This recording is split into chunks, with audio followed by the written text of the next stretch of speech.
Listo, ya estamos en vivo, Héctor. Nada más voy a esperar a que vea la gente ya conectada. Ahora sí, ya tenemos 7 personitas por acá.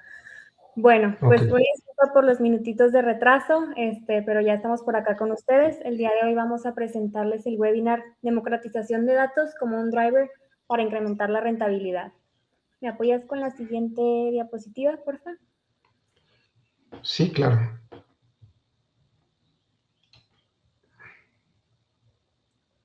Voy a dar un par de indicaciones antes de empezar. Primero que nada, el webinar está siendo grabado, entonces van a recibir esta misma grabación en sus correos en las próximas horas del día. Como quiera, también pueden consultar ya sea este u otros webinars en nuestros canales de YouTube de Next Solution. Ahorita se los dejo por acá en la parte de comentarios por si lo quieren accesar de manera más rápida. Como punto número 2, vamos a tener una ronda de preguntas y respuestas al finalizar el webinar, pero en el transcurso nos pueden dejar sus preguntas en la parte igual de comentarios para que se puedan responder al finalizar. Y por último, si tienen problemas técnicos para ver o escuchar durante la transmisión, también los voy a estar apoyando en la parte de comentarios sin ningún problema. ¿Me apoyas con la siguiente? Claro. El día de hoy nos acompaña Héctor García. Él es Digital Transformation Director de Next Solution. Y bueno, el día de hoy les digo, les va a estar apoyando en el tema de rentabilidad. Antes también de comenzar, si me apoyas con la siguiente, por favor, Héctor. Les doy un breve recapitulación de lo que es Next Solution y lo que hacemos.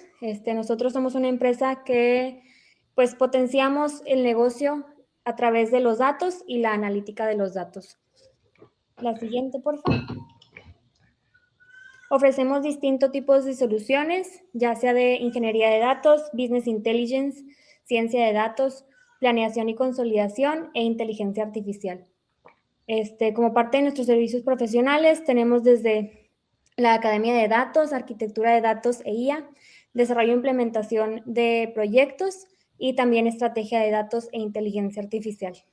Entonces, bueno, ahora sí, sin más, por el momento los dejo con Héctor. Yo los voy a estar apoyando en la parte de comentarios. Cualquier duda, los acompaño por allá. Y al finalizar también me vuelvo a subir para la parte de preguntas y respuestas. Héctor, te cedo la palabra. Gracias. De acuerdo, Bren, mil gracias. Y antes que nada, bueno, gracias por el tiempo que nos dedica para atender este webinar. La idea es que con este webinar se lleven ideas, se lleven preguntas y se lleven también tips que puedan contribuir a los proyectos que individualmente cada uno tiene respecto al tema de democratización de los datos dentro de sus empresas. Vamos a empezar con una agenda. Es una agenda bastante ambiciosa porque hay mucha información y queremos hacerlo de una manera resumida. Entonces, les voy a pedir de favor que si sobre la marcha van saliendo algunas preguntas, tal cual lo dijo Brenda, vayan anotando y con todo gusto al final, inclusive pudiéramos regresarnos a alguna lámina si es que la pregunta va muy dirigida a algún punto en especial de las láminas, ¿no? Lo primero que me gusta hacer es hacer esta analogía respecto al aceite en un motor y los datos en una empresa. Hoy en día todo el mundo tenemos acceso a un medio de transporte y la mayor parte de estos medios de transporte aún son mecánicos. El aceite es fundamental para el buen funcionamiento del motor.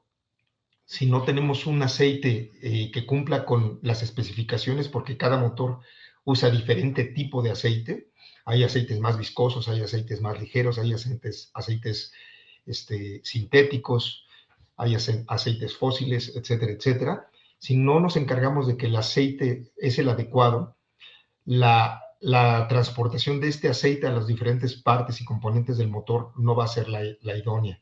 Esto va a generar, sin duda, fricciones entre las piezas, va a generar desgastes y en consecuencia va a generar un mal funcionamiento. Exactamente eso mismo pasa con los datos en una empresa. Si los datos en una empresa no son accesibles para todo mundo, si para obtenerlos es necesario esperar tiempo, si no se pueden hacer consultas transversales, esto sin duda va mermando la eficiencia de la empresa, de tal suerte que vuelve a pasar lo mismo, empieza a haber desgastes, fricciones, ineficiencias y toma de decisiones a veces acotadas por solamente tener un segmento de la información y no todo el contexto.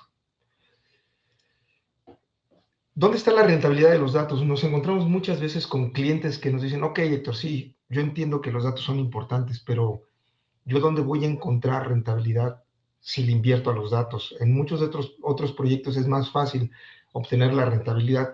Y yo siempre les digo, primero, cuando los datos están inmóviles, cuando no se trabaja en una estrategia de datos, los datos son crudos. Es decir, se convierten en un centro de costos, algo en lo que hay que gastar para mantenerlos y para irlos almacenando, porque aparte los datos son incrementales, cada vez se van haciendo más.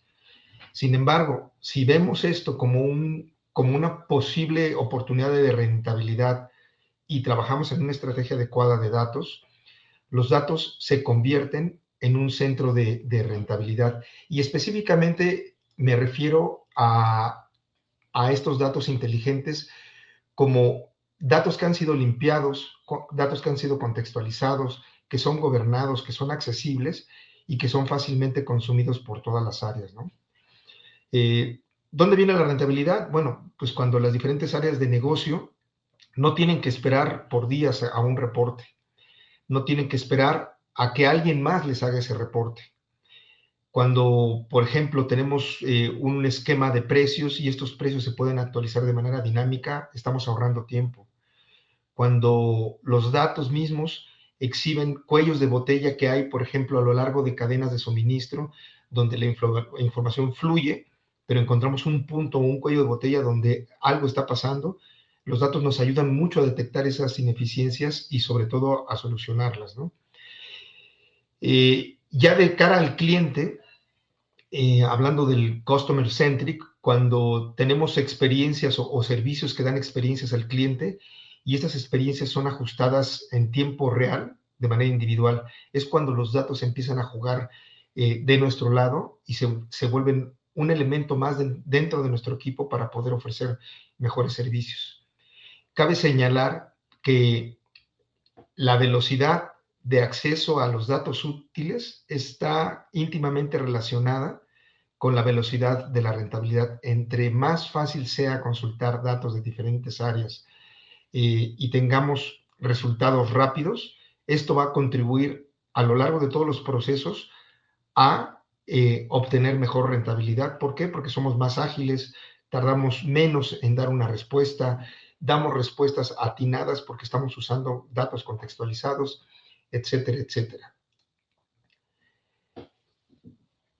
¿Cómo sabemos dónde estamos parados hoy? Bueno, la respuesta a esta pregunta que es comúnmente hecha por toda la gente es relativamente fácil.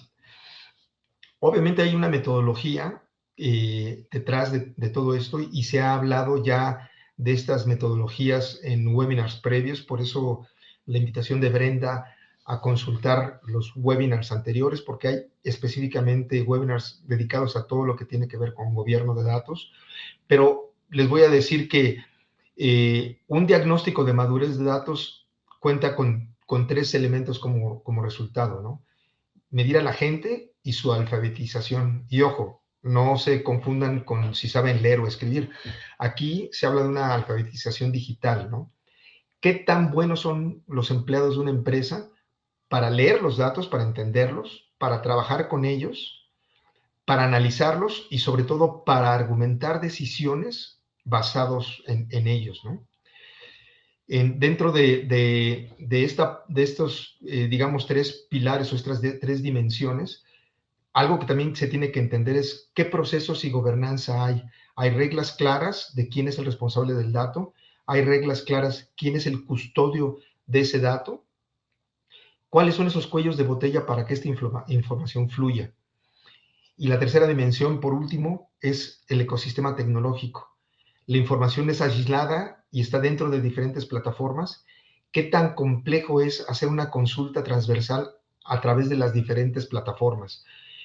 Cuando trabajamos con datos, no solamente nos dedicamos al dato en sí, sino tenemos que dedicarnos también a entender si nuestra infraestructura tecnológica es la adecuada para poder tener esa transversalidad que permita hacer consultas contextualizadas con información inclusive de diferentes áreas.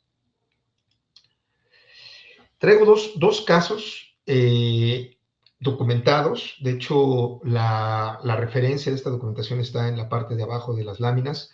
Mi idea no es ponerme a leer estas láminas, son dos láminas que están bastante cargadas, pero sí quiero platicarles un poquito de estos dos casos, porque son muy interesantes y aparte son muy mencionados en el ámbito de la democratización de los datos, ¿no? El primero es esta firma JP Morgan, que pues obviamente son reconocidos por todas las capacidades analíticas que tienen desde el ámbito financiero, ¿no? Y lo que JP Morgan decidió fue trabajar de una manera muy agresiva en democratizar y automatizar muchas tareas que eran, uno, complejas y repetitivas, altamente demandantes, perdón, y que tenían a sus usuarios no técnicos haciendo resúmenes financieros, trabajando con datos de mercados para hacer briefs y sintetizar algunas investigaciones financieras que permitían pues llevarlas de cara al cliente, ¿no? ¿Qué fue lo que hizo JP Morgan? Bueno, JP Morgan hizo un despliegue masivo de inteligencia artificial en el 2024, creando su propia suite de LLM para poder disponibilizar todos estos datos a más de 50,000 usuarios alrededor del mundo que eran usuarios, repito, no técnicos y que tenían que hacer esta serie de tareas repetitivas. Prácticamente, lo que JP Morgan reportó en esta iniciativa fue que hoy en día, de acuerdo a las investigaciones que tuvieron y los resultados, demostraron que las barreras para la adopción cada vez son menores, que cuando se trabaja con la IA, hoy en día, hablo hoy 2025, podemos tardar en tener un avance en términos de adopción, y ahorita vamos a hablar de algunas métricas, de un 10% en 6 meses, lo que antes, hablando en el pasado 2019, este mismo 10% de avance en la adopción nos hubiera tardado 6 años. ¿Qué quiere decir esto?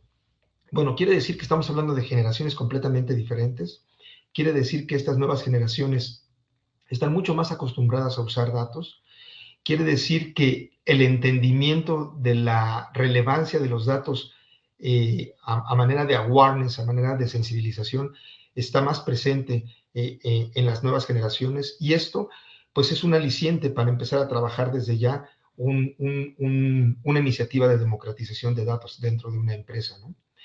Algo también que se me hace importante destacar, y lo quiero textualmente leer porque se me hizo muy interesante, es que hubo un cambio cognitivo, es decir, la gente que usaba ciertos métodos para obtener la información tuvo cambios sin necesidad que hubiera cambio en el personal, hubo cambios cognitivos en la gente, adquirieron nuevas habilidades.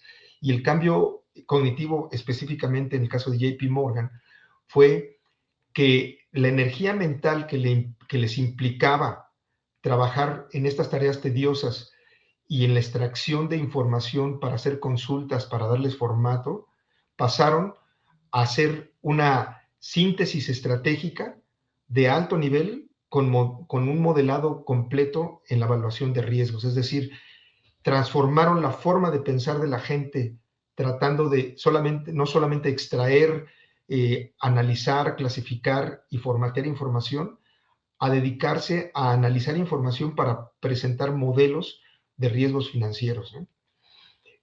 De todos modos, estas láminas, recuerden, van a estar disponibles dentro de la presentación, así que si no paso alrededor a través de todas ellas, no se preocupen, están disponibles. Y el caso de Target también es algo muy interesante porque en este ámbito de la gobernanza de datos y sobre todo de la democratización de los mismos, el caso de Target está definido por algunas universidades como un masterclass de lo que hizo Target. Regularmente, obviamente nosotros tenemos gente, un equipo de científicos de datos haciendo reportes, pero también obteniendo información para ser consumida por los usuarios finales. Aquí lo que se hizo fue disponibilizar a través de ciertas herramientas información a la gente que opera, sobre todo toda la parte de inventarios. Aquí fue donde empezó este caso, haciendo todo el trabajo del manejo de inventarios. Crearon algoritmos que permitieran hacer una clusterización o una clasificación de todos los SKUs que les llegaban.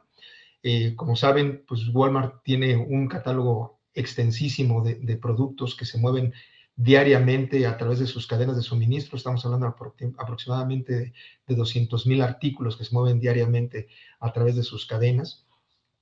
Y lo que se hizo fue trabajar en estos modelos para permitir pues, reducir la complejidad de la información, de la elaboración de los reportes, promover el razonamiento. Y algo bien interesante que hubo aquí es que no solamente eran tableros, no solamente era información extraída de sus CRPs y de sus warehouse management, sino que crearon módulos o complementos de estos plataformas analíticas para poder poner algo que se llaman Smart Comments, que era intercambiar puntos de vista sobre resultados de los análisis entre las diferentes tiendas. Esto que permitió que usuarios o responsables de almacén muy expertos pudieran opinar acerca de los resultados de los análisis y que este conocimiento, esta experiencia plasmada dentro de los reportes y contextualizada con los resultados, permitía que aquellos gerentes de almacén con poca experiencia empezaran a aprender de aquellos que tenían más experiencia, usando justamente la parte analítica, pero el racional que ponían y texteaban los usuarios con más experiencia. ¿Esto qué permitió? Bueno, pues tomar decisiones más complejas y convertirlas en información sencilla, que a veces solamente era un tema de darle un clic para probarlo porque ya habían entendido el contexto. Entonces, esto fue un cambio súper importante. Parte de estos resultados fue pues la reducción de los stockouts del 25 al 30%. Esto significa muchos millones de dólares en una operación. Y algo también importante y que también no quiero perder la cifra, es que el cambio cognitivo que hubo en este caso fue que en lugar que los gerentes de los almacenes esperaran a que hubiera una decisión de las oficinas generales de qué dato o qué acciones iban a tomar para el almacén, y ellos estar en espera de esa decisión centralizada que venía de las oficinas generales, pasaron a ellos ser responsables de esas decisiones. Y entonces la pregunta que se tenían que hacer es, ¿qué necesita hoy mi tienda para el día de mañana y tener mucho menores stockouts y mayor disponibilidad de los productos? Entonces, si se fijan en ambos casos, lo que hubo es un cambio de mindset, de esperar por un reporte o de esperar por una decisión de alguien más, a ser ellos mismos los responsables de esa decisión. Y este es un paradigma que rompe muchos pensamientos tradicionales de que la gente no es capaz de aprender algo nuevo, o que la gente que ya tiene mucha edad a veces no puede ser un adopter fácil de este tipo de iniciativas, ¿no? En números, y esto es también un estudio hecho en este caso por McKinsey, habla que cuando una empresa se mete a un tema muy serio de democratización de datos, tiene una conversión interna muy interesante, ¿no? La mayoría de las empresas que ellos estuvieron encuestando, y como resultado global de todas estas encuestas, determinaron que cuando una empresa se mete a trabajar con esta democratización de datos, cuando hay una alta disponibilidad de estos datos y hay maneras de autoconsumir esos datos a través de herramientas de self-service, es decir, yo mismo genero mis reportes, las empresas se vuelven 23 veces más receptivas para adquirir nuevos clientes, pero a la vez también se vuelven 6 veces mejores para retener a los clientes, ¿no? Y obviamente esto conlleva que tienen 19 veces más probabilidad de obtener buenos resultados en cada una de las negociaciones con una rentabilidad más que aceptable. Entonces, estos números hablan de que la democratización de los datos sí conlleva a una rentabilidad directa. Sí hay un retorno de inversión, no es directo, pero sí hay un retorno de inversión en cada una de estas acciones que se llevan para democratizar los datos. Estuvimos hablando un poquito de esta evolución cognitiva del personal y digo, yo traté de resumirlo en una tabla utilizando los ejemplos que vimos hace un momento y les puedo decir que de un mindset tradicional antes de una democratización a un mindset evolucionado con todo lo que tiene que ver con data driven, pasamos, en el caso de Walmart, de un modo reactivo a un modo predictivo donde ya se dedicaban a pronosticar las necesidades del día siguiente para evitar que no hubiera stockouts, ¿no? Es decir, que no hubiera productos que los clientes pidieran y que ellos no tuvieran en sus inventarios, ¿no? En el caso de JP Morgan, pues fue algo similar, ¿no? Había un modo dependiente donde confiabas del análisis de IT o de alguien más para poder tomar una decisión y cambiaron a un modo autónomo donde utilizando modelos de self-service podían ellos hacer todo el tratamiento de información, consultas, análisis, formateo, creación de briefs, creación de modelos de riesgo de una manera autónoma sin depender de nadie más, ¿no? Y por último, el modo basado en la institucionalidad, es decir, tratando de imaginar cuáles son las necesidades del cliente a un modo completamente empírico, es decir, basado en datos y buscando capturar mayor participación de mercado. Siguiendo con este tema de la evolución cognitiva, podemos resumirlo de una forma muy sencilla, ¿no? Regularmente los ejecutivos en una empresa siempre miran hacia atrás los documentos, los análisis, los reportes post-mortem, es decir, cuando ya pasó algo, ¿no? Cuando trabajamos con todo este tema de la democratización de datos, ponemos al alcance de la primer línea de operación, estoy hablando mucho de aquella gente que opera todas las herramientas tecnológicas y analíticas, podemos tener un ecosistema vivo. ¿Y a qué se refiere esto?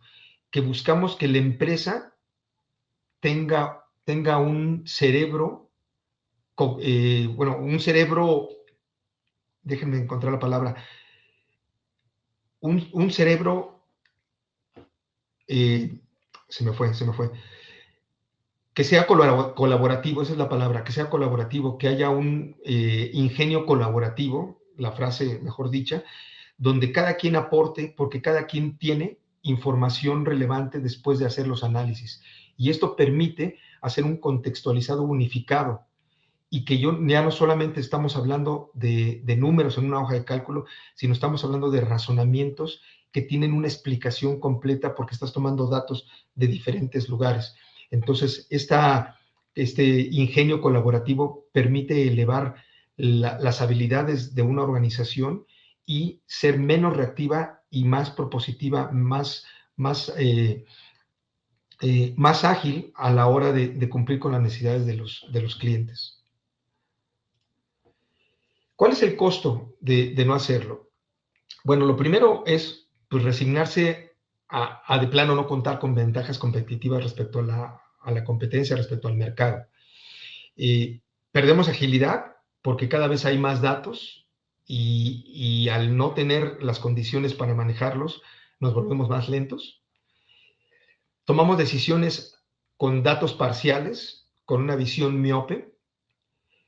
Continuamos trabajando por silos y obviamente eso tiene como consecuencia ineficiencias. Y algo que quiero yo anotar aquí, que también no se nota, pero también es un costo, es la fuga de talento.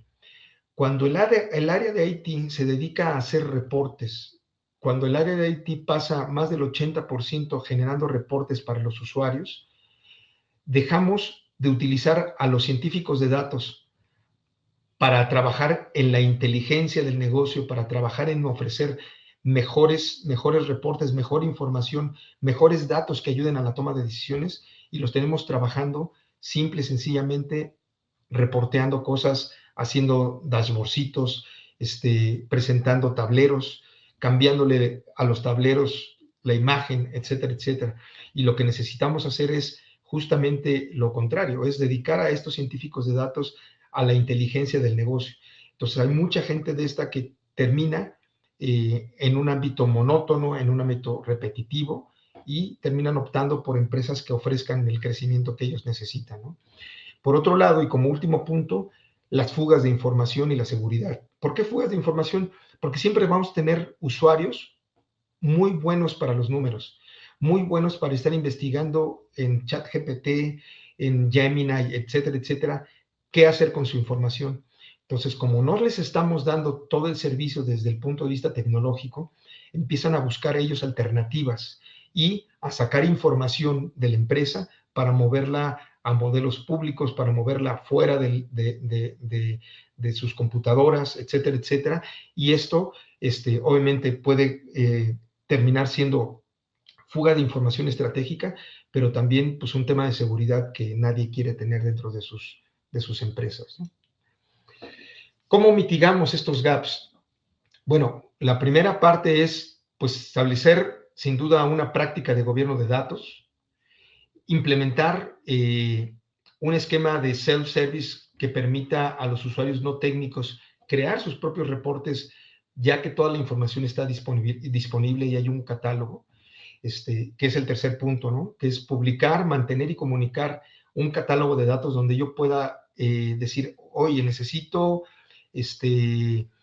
el revenue del año 2023 y que se sepa exactamente si es un usuario que puede acceder a esta información, cuál es el nombre de la variable, dónde encontrarla y poder traer eso al reporte siempre y cuando obviamente esté autorizado, ¿no? Y por otro lado es promover el uso de la cultura de los datos a través de todas las líneas de la empresa, no solamente con los altos ejecutivos, no solamente con los mandos medios, sino también con la gente que opera, porque curiosamente la gente que opera tiene un sense, tiene una visibilidad que a veces los mandos medios ni los ejecutivos tienen. Entonces a ellos también hay que empoderarlos con herramientas que les permitan tomar decisiones. El roadmap, pasos menos, pasos más, y repito, hay mucho más detalle en el webinar de gobernanza de datos, es enfocarnos en definir un caso de uso. ¿Dónde queremos aplicar esta parte? Esto, obviamente, y quizás sea un paso anterior, es hacer un buen diagnóstico para después definir en qué caso de uso nos vamos a enfocar, establecer un gobierno de datos, un consejo que nos permita identificar para este caso de uso específico quién es el data owner, quién es el data steward, quienes van a estar ayudando a definir algunas constraints que nos vamos a ir encontrando a la hora de trabajar con los datos. Hay que limpiar, hay que centralizar esa información y enfocarnos en el MVP que originalmente decidimos que vamos a hacer, desplegar todo lo que es la modalidad self-services, de qué forma podemos hacer que los usuarios sean sus propios consumidores de los análisis que hacen y dejar de depender de los científicos de datos o de IT, ¿no? Y por otro lado, acorde a los resultados de este caso de uso, escalarlo, es decir, incrementar la cobertura a otros casos y estar haciendo justamente lo mismo, ¿no? Hacer un diagnóstico para ese caso de uso, definir ese data owner y ese data steward, cuáles van a ser las reglas de actualización de datos, de cambios de variables, limpiar, desplegar otra vez herramientas para el self-services analítico y estar haciendo eso paso a paso para ir avanzando y incrementando la cobertura de democratización de datos. La evolución cognitiva del personal, y es algo a lo que yo hago mucho énfasis, es importantísimo, pero también es importante cómo lo medimos, ¿no? Cómo medimos qué tan bien vamos, ¿no? Entonces aquí traté de expresar de una manera muy sencilla una pequeña tabla que tiene algunas ideas de cómo se pueden ir midiendo los resultados de un programa de democratización de datos. Uno es, pues, medir el nivel de adopción. ¿Cómo? Pues medir cuánto del personal no técnico, es decir, no IT, no ejecutivos de mando medio, está logueado, está usando la plataforma de BI o la plataforma de análisis de datos, cualquiera que ésta sea. ¿Cuánto tiempo? El segundo punto es cuánto tiempo tardan en ese logout. ¿Qué están haciendo en ese logout? Hay herramientas que te permiten tener un log de qué es lo que hace X o Y usuario. No se trata de monitorearlos, pero sí se trata de entender si están usando la herramienta para hacer razonamiento sobre los datos que hay.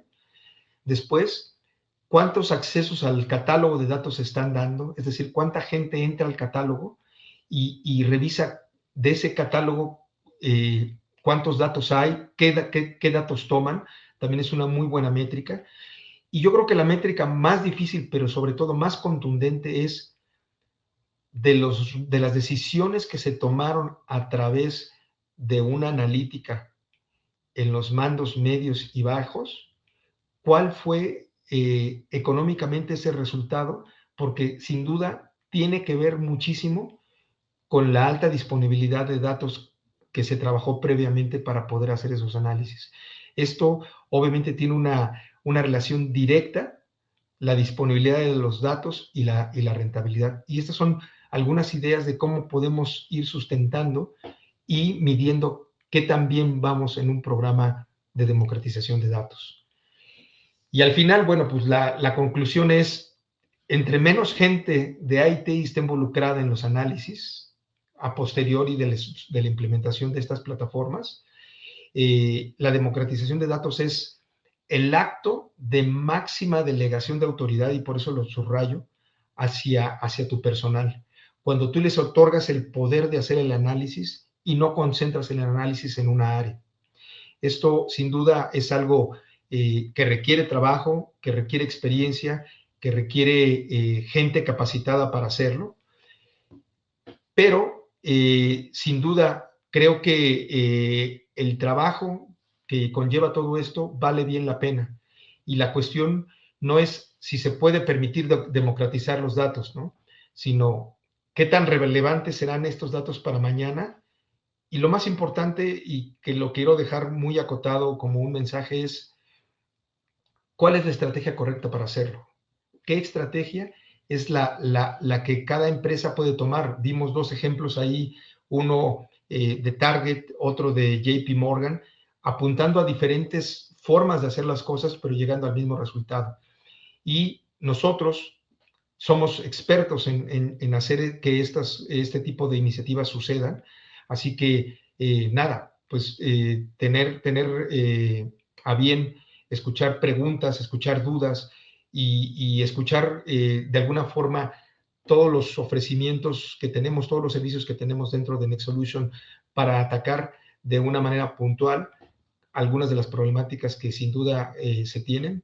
Estamos a su disposición y con toda la apertura para escucharlos. Así que espero que esta serie de láminas hayan traído algunos cuestionamientos, les dejen algunas ideas sembradas y estoy abierto a cualquier pregunta o duda. Adelante, Brem. Sí, muchas gracias, Héctor. Durante la presentación no mandaron preguntas, pero no sé si alguien quiere aprovechar ahorita los minutos que nos quedan para poder pues hacerle cualquier pregunta a Héctor, ya sea de este tema variado. Los escuchamos por acá por la parte de comentarios. Vamos a ver si alguien se anima.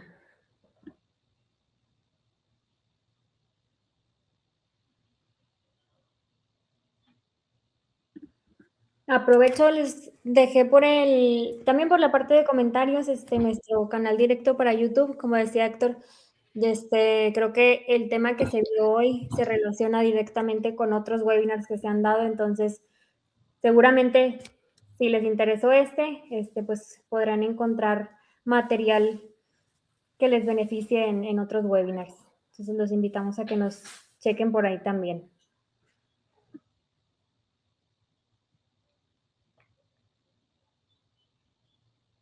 Bueno, creo creo que no hubo preguntas, Ben. Espero que Sí, haya pues es sido que suficientemente claro.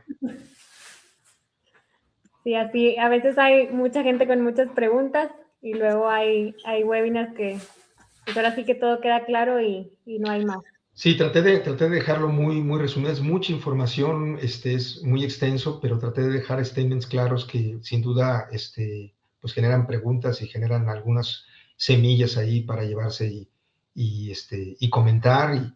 Bueno, en cualquier momento que ustedes gusten regresar a preguntar algún tema, a conocer más de estos servicios que ofrecemos, por favor, no dejen de contactarnos. Están todos los canales abiertos para recibir preguntas, inclusive para organizar a lo mejor alguna sesión particular con el resto de los equipos que ustedes tienen y trabajar más específicamente en problemáticas que lleguen a tener. Así es. Les voy a dejar como quiera, igual en la parte de comentarios, mi correo, ya sea que les haya interesado algo. Creo que por aquí ya tenemos una pregunta, pero nomás termino lo que iba a decir. Por si les haya interesado algo de lo que nosotros ofrecemos, pues bueno, yo lo redirigiré con las personas de ventas que nos apoyan. Por acá tenemos una pregunta, dice, ¿a qué se le llama ser la empresa? Cualquiera puede ser esta owner. Ya. Creo que por ahí hubo. ¿A qué se le llama ser una empresa data owner? Bueno, a lo mejor ahí está confundido el concepto. O sea, se les denominan empresas data driven, aquellas empresas que basan mucho de su operación y sus decisiones en los datos. Entonces, en español sería así como una empresa manejada por datos. Y en el caso de una empresa data owner, pues creo que hay una mezcla ahí, pero data owner es el responsable del dato. Por ejemplo, si estamos hablando de finanzas, del área de finanzas, y estamos hablando que las cuentas contables tienen un código, cada cuenta contable tiene un código, y hay de repente duplicidad de cuentas contables o un mismo número o un mismo código de cuenta contable tiene diferentes conceptos. Quien decide qué es lo que se tiene que hacer en este tema de duplicidades, en este tema de falta de información, porque llega a haber casos que hay un código, pero no hay la descripción de a qué cuenta contable se refiere, es el data owner. Regularmente es el responsable de los datos de esa área, como la persona que tiene el poder de decisión de qué quitar, qué poner, qué mantener, qué cambiar. Y hay otro nivel abajo que es el custodio. El custodio es la persona que se dedica a darle mantenimiento a ese catálogo para recibir, de acuerdo a las órdenes del data owner, qué poner, qué quitar, qué cambiar, por qué sustituir, etcétera, etcétera. Entonces, son dos conceptos diferentes. Una empresa data driven y un data owner es dentro de la empresa, en un área específica, la persona que es responsable por la información no va a ejecutar nada, pero va a tomar las decisiones, y quien va a terminar ejecutando algunas acciones es el data steward, le llaman en inglés, que es el concepto de la persona que se dedica a hacer los mantenimientos respectivos a ese conjunto de datos, a ese set de datos. No sé si con esto quedó claro. Sí, creo que sí, Héctor. Muchísimas gracias. Bueno, pues si no tenemos más preguntas, con esto finalizaríamos el webinar. Los invito, vamos a tener un webinar adicional en este mes de abril, con el equipo de preventa. Entonces, pues bueno, si les interesa, por ahí nos estaremos viendo próximamente. Muchas gracias y bonito día a todos. Muchas gracias por su tiempo. Hasta luego. Hasta luego.